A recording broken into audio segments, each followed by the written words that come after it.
అస్తమింపడు. అస్తమింపడు అంటే చెప్పండి, అస్తమింపడు అంటే నిద్రపోడు అని. హల్లెలూయా. అస్తమింపడు అంటే ఇక చీకటి అనేది రాదు, లేదు అని. హల్లెలూయా. అంటే మన జీవితంలో దేవుని నమ్ముకున్న తర్వాత ఆ నీతి సూర్యుడు మన జీవితంలో ఉదయించినప్పుడు ఆ నీతి సూర్యుడు మన జీవితంలో ఏం చేయకూడదు? అస్తమించకూడదు. అస్తమించకూడదు. నీ కుటుంబం మీద, నీ ఆత్మీయ జీవితం మీద నీ యొక్క ఆలోచనలు ఎక్కువైపోయి, బాధలు ఎక్కువైపోయి, శోధనలు ఎక్కువైపోయి, సమస్యలు ఎక్కువైపోయి సతమతం ఆడుతూ ఉన్నట్లయితే ఈ రాత్రి కాల సమయంలో పరిశుద్ధాత్మ దేవుడు నీతో ఏమని మాట్లాడుతున్నాడంటే, నీ యొక్క సమస్యలు ఎక్కువై బాధతో, వేదనతో, శోధనతో నువ్వు నీకే నీలుగుతూ ఉండొచ్చు.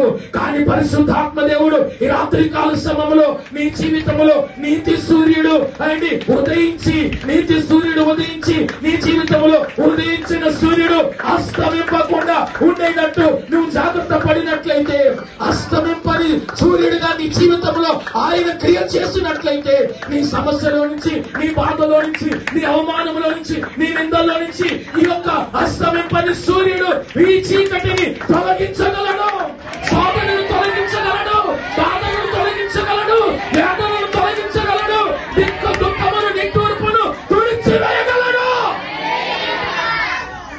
బాధతో వచ్చుండొచ్చు, నా బలహీనత నా శరీరమును ఆవరించుందయా అని బాధతో వచ్చుండొచ్చు, వేదనతో వచ్చుండొచ్చు, సమస్యతో వచ్చుండొచ్చు. కానీ పరిశుద్ధాత్మ దేవుడు నీ జీవితంలో సూర్యుడా నువ్వు గిబియోనులో నిలవమని ఎప్పుడైతే యెహోషువ సూర్యునికి ఆజ్ఞాపించాడో, యుద్ధము జరిగే వరకు కూడా, సమాధానం వచ్చే వరకు కూడా ఆయన జీవితంలో ఆయన ఇశ్రాయేలు ప్రజల జీవితంలో ఒక నాడెల్లా సూర్యుడు ఏం చేయలేదంటే అస్తమింపలేదు. హల్లెలూయా. నీ జీవిత కాలం పర్యంతం వరకు నీ జీవితంలో క్రీస్తు ఎలా ఉన్నారంటే అస్తమించని సూర్యుడుగా. హల్లెలూయా. నీ చంద్రుడికను క్షీణింపడు, చంద్రుడికను క్షీణింపడు. మత్తయి 17:8 ఒకసారి చదవండి. మత్తయి సువార్త 17:8. వారి కన్నులెత్తి చూడగా యేసు తప్ప మరి ఎవరును వారికి కనబడలేదు.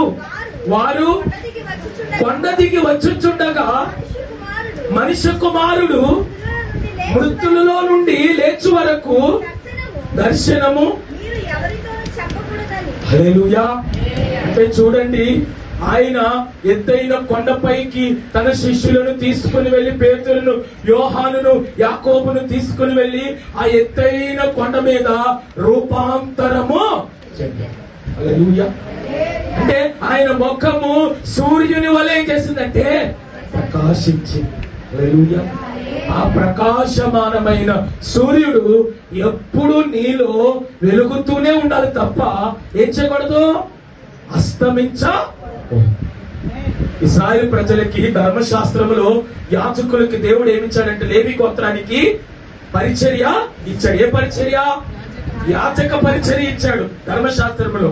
మరి లేవీలకు యాజక పరిచర్య ఇచ్చినప్పుడు ఆ లేవీలైన యాజకులు పరిచర్య చేస్తున్నప్పుడు ఆ దీప స్తంభము మీద ఆ దీపము నిత్యము ఏం చేయాలా? వెలుగుచూ ఉండాలా, ఆరిపోకూడదు. ఏం చేయాలా? వెలుగుచూ ఉండాలి తప్ప ఏం చేయకూడదు? ఆరిపోకూడదు. హల్లెలూయా. చూడండి, కొంతమంది బెడ్ బల్బులు 24 గంటలు ఏం చేసే ఉంటాయి? వెలిగే ఉంటాయి. కరెంట్ ఆదా చేసేవాడైతే ఆపేస్తారు, కానీ ఆ బెడ్ లైట్ ఎంత ఎలుగుతులే చెప్పండి. అదెంత కాలుద్దులు అన్న వాళ్ళు ఏం చేస్తారు? ఆపరు. ఎందుకంటే